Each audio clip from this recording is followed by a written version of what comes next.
Dito na tayo ngayon sa Pinas. Excited na akong makita yung asawa ko. Thank you. Lagi mo na lang kami binibigyan ng gift. Siyempre, ma'am, na mahal kita. Nag-overtime ako. Hindi ako kumakain ng tama sa oras para sa'yo. Para sa visit na bahay na to. Tapos ganito dadatnan ko? Napapaliwanag ako.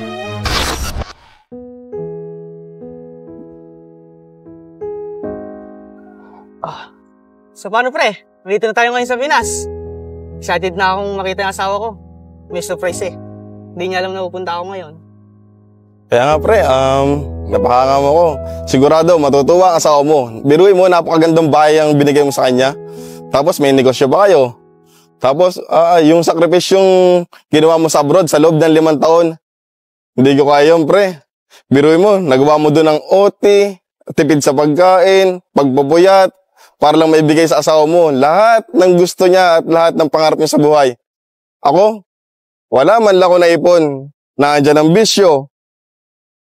Nandiyan ang pagbibigay kahit sino, kahit ganun. Wala ko naipon, pre. Kaya ako, napahanga mo ako, pre. Congrats, pre. Paano? Sa susunod na pagkikita. Oo, sa susunod na pagkikita. Tawag na lang ulit. Ingat pare. Ingat, pre. Dito na ako. Oo, ingat. Alam. Tsak na masasurprise ito ang asawa ko. Teka, kaninong motor to? Baka sa kapitbahay lang to.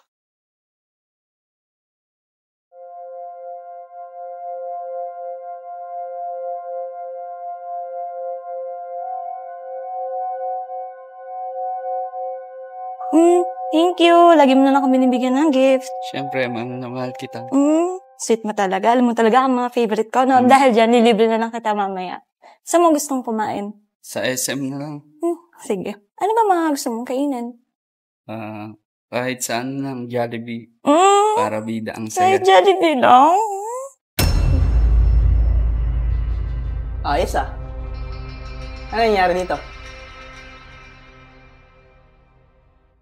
Surprise! Masaya? Magaspang ka eh, no? Wait lang. Magpapaliwanag Sabi ko sa'yo, magbabantay ka rito, hindi babantay ng asawa ko. Pare, asensado na. Siyempre. Parang gitanad ka na pala ngayon ah. Oo. Kumusta buhay mo?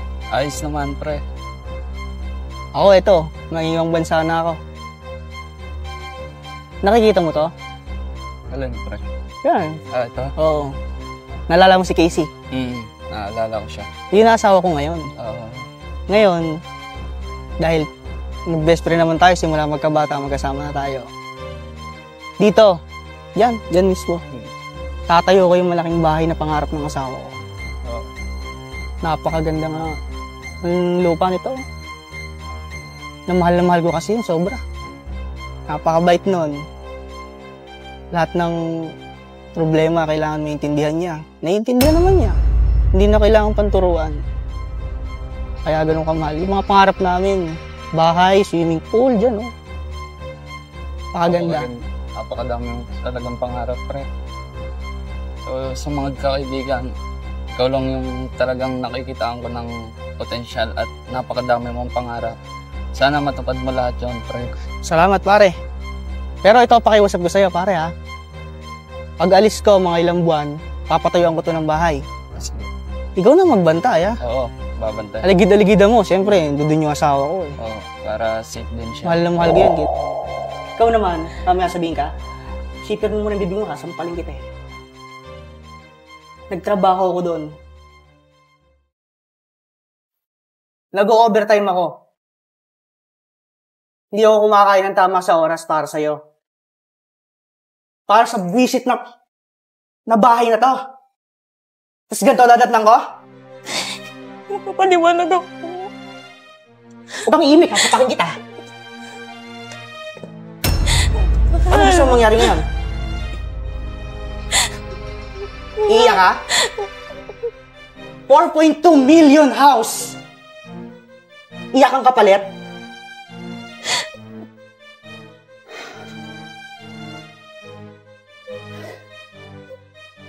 Grabe ka, Casey. Siguro yung bahay na tatawagin kong mahal ngayon, hindi na ikaw. Huwag naman ganun, please. Tawag ako. Ito, nangiinis ako sa mukha mo no? Barangay tanod ka Pero bantay sa lakay? Tropa kita rito, pare. Simula bata tayo. Sabi ko sa'yo, bantayan mo, ipapagawa namin bahay. Protektahan mo yung bahay. Kasi nandun yung asawa ko. Tiwala ako sa'yo Nanggigigil ako sa'yo, sapakin kita. Wag. Huwag kang ngingiti sa akin, ha? Ikaw. Hindi, alam mo, saka lang tayo mag-usap. Lumabas kayo. Labas! Huwag naman ganito. Ano, ako lalabas? Hihirain mo kayo? Tumayo ka. Wag. Sasapakin kita. Dito ka duman. Sorry. Hindi kita tatansyahin. Tama na. Ikaw, sasama ka. Sorry. Sumama ka. Ayoko. Mas mahal Hindi ka kita. sasama. Mas mahal ko yung bahay. Kasi ganyan dinaktan ko. Labas. Labas. Sorry. Lumabas ka. Sorry. Labas. Sorry. Labas na, labas.